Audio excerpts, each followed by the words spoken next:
Hello, hello. Chị bay lê vết của lê các channel lạc lâu lồm lê vết các chiếu. Ô lê tuần chung video chu hey shopping haul unboxing video kan ron nei dona. Hey hi yes style la changa ka cha anya. Kai li nuwa kan dong ta sha mani. Ô hey hi skincare le makeup eng em mo anya. Tuna hian unboxing na kan lo nei yang. Tle min kan tu hung deu nga in lo mu ve thenan. A first up chuan hei zo khi kan lo unboxing ang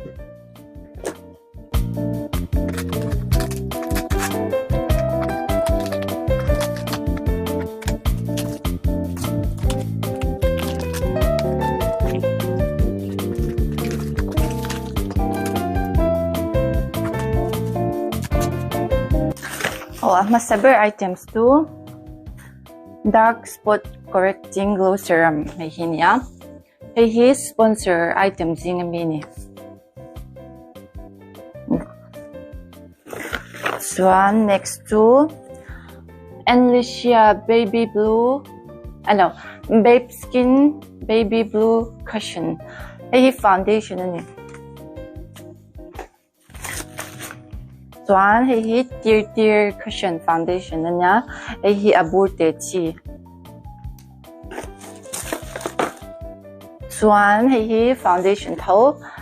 ingtinge alam tur hi ka shechi alawa Udo foundation ani hey a viral na salatu ka tuwangin han bechin kha ka cha ani. Swan hey flat foundation brush hemi hey ka cha na chanchu hemi wang hi ni ta chanchu hemi hi Instagram vel a viral video ti vel ka na han tiang clear han ani aya to chu a chabi nge ni ti nakina cái video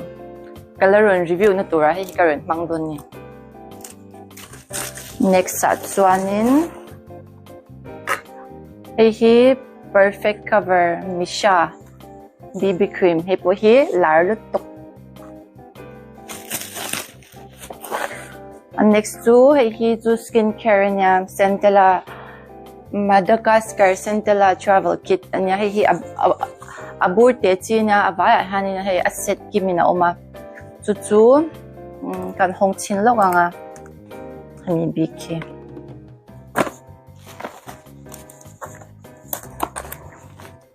adanga gi chu nakina video shen gallery siam vek to na wangin tu na in kala hong ri lo me nga hemi hi soothing cream hey cream anya achunga omni Swan hey face wash ani aburian touch la charingot ka dolan chandu skincare hi chu hey ka skin se ka buna sensitive em wa han tani a travel kit a sample ang de hle ki ka cha chin phata alo chata ka lo nge viau chuan kina ka cha le don ni hey thil a lar to pa tu pa na an fak em manita chuan hey face oil or face serum ang kanita. Tuan hey toner ani. Hey cleansing oil hey chu makeup tire na oil ang kani on. Achu nga hian khat ni thumli nga panga he. Acha ngem kan ina nga achat bia chuan hemi kan man zo hian tiang che hi ka chale duna alo chat lo ka chuanin apoi lo ni me. Next to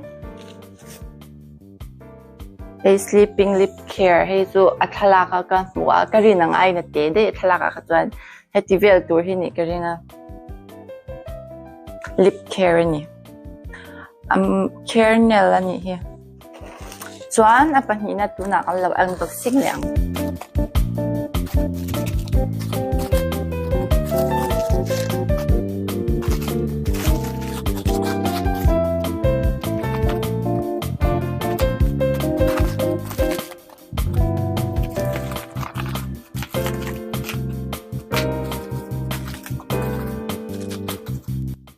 Oh, ang next item how he amal te into na karon tilang dele don niya.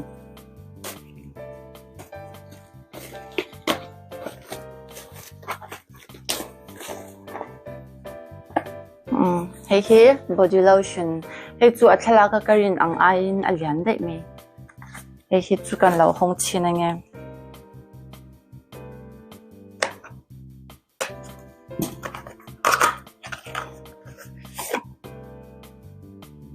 alian khop me he glutathione niacinamide body lotion ani next at chuan kalau ngal me he Medicube collagen night wrapping mask thì cái thil trả giống gì cả ngào thế bơ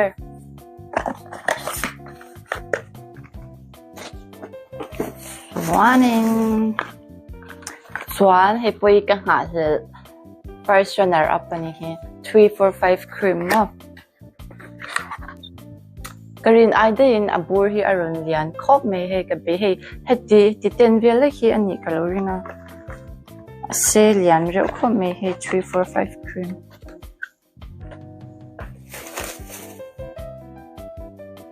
chuan next chuan moonshot moonshot thi cushion foundation thawnia hi an company hian ambassador Blackpink an mangani sial khopang chuan next chuan in hi tier shade chi shang na china han he current lang zoi to hi abur te chi ang khan ta chanchu thil ka le ran hian abur lian pui ang kha han le ngal top hi ka ngam chin lawa chuang chuan he abur te chi hi ka le phota alo that viau kha chuanin nakina abur lian kha ka le dona i hemi ka man zo mo ma se hemi po hi ka shade du thu sam kha ka lo cha lo the ka tia chu wang in tan a shade rong chi shang chi ru kom na hi tan he a sample ang he ka cha tela hemi hi alo that viau ka la du le don ni ka chuan nakina hemi shade kha ka lo du lo ni chuan he dai chang han ange ka shade du ber kha ka zong to me don ni chuan alla sa chuan hi chuan sino tiang ang dam doi hi tun lai chuan Mizorama alar ema o i hemi video ka siam na chan abul pui ber zok chu hemi chuan sino wang hi ni tam i achan chu hi he chuan sino hi original ania kita Hong Kong chang an ship ani ta ni chu he hi i Mizorama tau tak takin kan le chin ti ka sha a ka ti thawa a cha man zong nen chuan ma se khatyang ngai lo khan direct ka nang man ni na i dam doi chi shang chuan sino kherlo po collagen i khatyang a in chi ti a chi shang kha in cha ve du ni kha chuanin yes style chang hianin in lo cha ve nga i hei tang te po hi aman tlom Mizorama kan le na ang aya alet do ay tlom khan in cha thai don ni chuan Mizoram po o India po an ship vek thaya chu cheng sang ko man in cha khanin free shipping ala ni zui ni chu free shipping an ni phei kha chuanin i hemi aman nyal ngan cheng sang ni le ti le khan hi in le thai don ni i yes style hi a website hi Instagram po 1 million followers ni anya an rin ta ka i an mani hi Hong Kong Japan Korea based ania an company hi alian lut to ka i hetiang makeup chi shang hetiang ho o yang zuar tu te na direct in link khan ni ta chu wang chuan an website han thil a duplicate mo a fake first copy technique pon zuar lo en kim hi original vek ania chu wangin cha kha safe boka chuan cheng sang koman in cha khan a free shipping ani dona i amaro chu hei i foreigner changa run kal tur ni wang khanin car thuma mo car level tal in nga ngai dona ke po hetuna ka thil cha hi i car thum le chan ve vel tuar run thleng ani heta hiam mo chuan i amaro chu cheng sang koman in cha tlin lo kha chuanin a shipping kha aman in choi ngai dona amaro chu i chan za hau tenen te le khatyang a cha ve du ang kha in sha ni chuan in cha chom ula cheng sang kwa chu atling ma lu tu khami wang khanim in tan khan a hlong don ni chu mi cha sa an cha man zong tin ne pek pui vele ai kha chuanin ti khan direct in nangma ni in cha venga aman mial ngan in cha don ni i hemia he ya ka description na han a link karun da nga chuan in cha khan hemi a description na ka link karun da achang hian in lu tanga hemi changa in lu hianin I keima code in man khanin 5% discount in nei dona I keima code in man kherlo po khanin cheng sang ruk manchina chumiza discount sang ko manchina chumiza discount khatiang kha alo om vek dona ni chuanin internet cheng sing khat man in lo cha ta sing khat sang man tipo in lo cha ta 15% off 20% off yang te po kha in modona ma se in chwa don in check out dona khanin nuti 2911 ti kha in akota khan in lo chunga chuanin offer kha aron pungle zwal don ni mo mase khami offer kha in du chuan a hnuaia ka description na ka link achang nge hian in lu angaya ashan pa google in search achanga in lu tani kha chuanin ka link achanga in lu lawani kha chuanin ka code kha man thai don lawani a discount in du kha chuanin ka link ka han in lu tanga chuan nute 2911 ti kha in check out dona khan in chudon ni chuan alo tlom le duai don ni ole khati zong kha tun chum video karon siam le thei de chu ni a hemi ka video ka thel cha ka foundation how hina kina ashan chewin video wear test le acha empty kha ashanin color review le vek dona he ka channel